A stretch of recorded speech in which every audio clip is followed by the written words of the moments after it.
As we all know, Voyager इंसानों का बनाया हुआ सबसे बेहतरीन स्पेसक्राफ्ट है।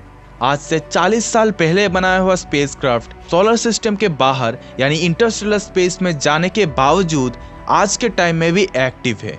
Can you just imagine? तो ऐसे में सबसे बड़ा सवाल ये आता है कि आज के टाइम में हमारे पास एडवांस टेक्नोलॉजी होने के बावजूद हम फर्दर वॉयेजर मिशंस क्यों नहीं करवाते। एंड ऑल्सो जो लोग वॉयेजर मिशन के बारे में जानते होंगे उनके मन में यह सवाल तो जरूर आया होगा कि वॉयेजर 2 को वॉयेजर 1 से पहले क्यों लॉन्च किया गया था। And if you are curious about those questions तो बस एंड तक बने रहिएगा। तो हेलो दोस्तों, मैं हूं गौरव और हमेशा की तरह आप देख रहे हैं ज्ञान factory. So let's get started.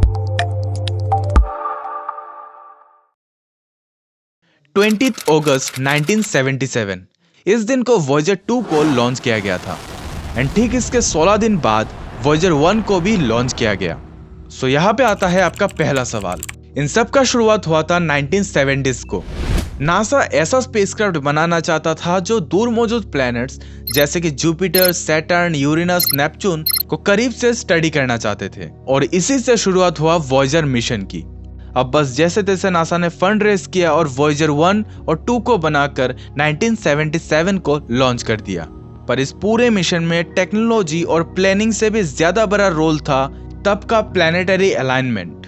उस टाइम को जेट प्रोपल्शन लेबोरेटरी में इंटर्नशिप कर रहे एक स्टूडेंट ने ये नोटिस किया 1977 और 78 के बीच सोलर सिस्टम के सारे प्लैनेट्स कुछ स्पेशल पोजीशन में आने वाले थे, जैसे कि वॉयेजर स्पेसक्राफ्ट उन प्लैनेट्स के ग्रेविटी को इस्तेमाल करके अपना वेलोसिटी बढ़ा सकते हैं। अब एक्चुअली वॉयेजर 1 को ऐसे डिजाइन किया गया था ताकि वो दूर मौजूद प्लैनेट्स को जस्ट स्टडी करे, उनका डेटा हम तक पहुंचाए और कुछ सालों तक उसका काम खत्म हो जाए। और वॉयेजर 2 को ऐसे डिजाइन किया गया था ताकि वो इंटरस्टेलर स्पेस तक पहुंच सके। और बस यही दोनों स्पेसक्राफ्ट्स के लॉन्चिंग टाइम में बदलाव किया गया क्योंकि नासा इस चांस को हाथ से जाने नहीं देना चाहता था। और बस जल्द से जल्द वॉयेजर 2 को लॉन्च किया गया ताकि वो उन प्लानिटरी अलाइनमेंट का इस्तेमाल कर सके। और बस इसके बाद जो हुआ वो आपके सामने है।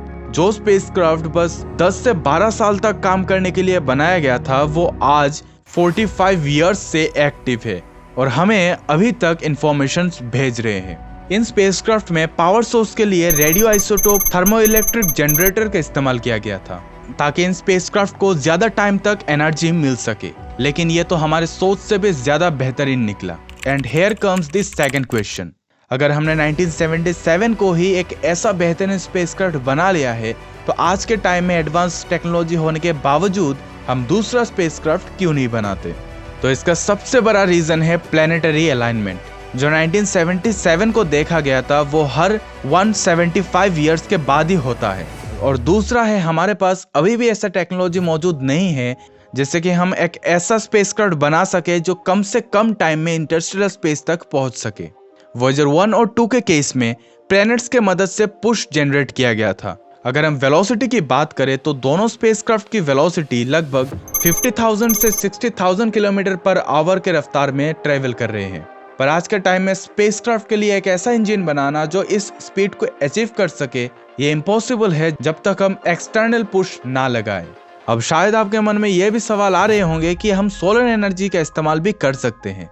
तो मैं आपको बता देता हूं, जुपिटर के ऑर्बिट के बाद सोलर एनर्जी का एफिशिएंसी काफी हद तक कम हो जाता है। और सिर्फ इतना ही नहीं, आज के टाइम में हर एक स्पेस ऑर्गेनाइजेशन अपने अपने फील्ड में बहुत ही ज्यादा बिजी है क्योंकि आप देख ही सकते हो कुछ ही सालों में स्पेस मिशंस किस मुकाम पर पहुंच चुका है। और अगर हमने मान भी लिया कि कड़ी रिसर्च के बाद ऐसा इंजन या फिर टेक्नोलॉजी हमें मिल गया जिससे कि हम ऐसा स्पेसक्राफ्ट बना सके जो पिछले वॉयेजर से भी ज्यादा वेलोसिटी अचीव कर पाएगा, तो ऐसे में जितने टाइम में वो स्पेसक्राफ्ट इंटरस्टेलर स्पेस में पहुंचेगा उतने टाइम में हम धरती पे रहकर अपने टेक्नोलॉजी को और भी ज्यादा एडवांस बना सकेंगे। तो ऐसे में अभी के टाइम में ऐसे मिशन पर इन्वेस्ट करना वेस्ट ऑफ रिसोर्स होगा क्योंकि अभी हमारे पास इंसानों का बनाया हुआ सबसे अनोखा इन्वेंशन मौजूद है, जेम्स वेब स्पेस टेलीस्कोप, जो ना ही सिर्फ इंटरस्टेलर स्पेस बल्कि पास्ट को भी दिखा सकता है। और बेहतर यही होगा कि हम वॉयेजर 3 जैसे मिशंस पर इन्वेस्ट ना करके किसी नए मिशन पर इन्वेस्ट करें जिससे कि हम स्पेस रेस में और भी आगे बढ़ सके। And also if you want to know more about JWST और its amazing discoveries, then just click any one of them.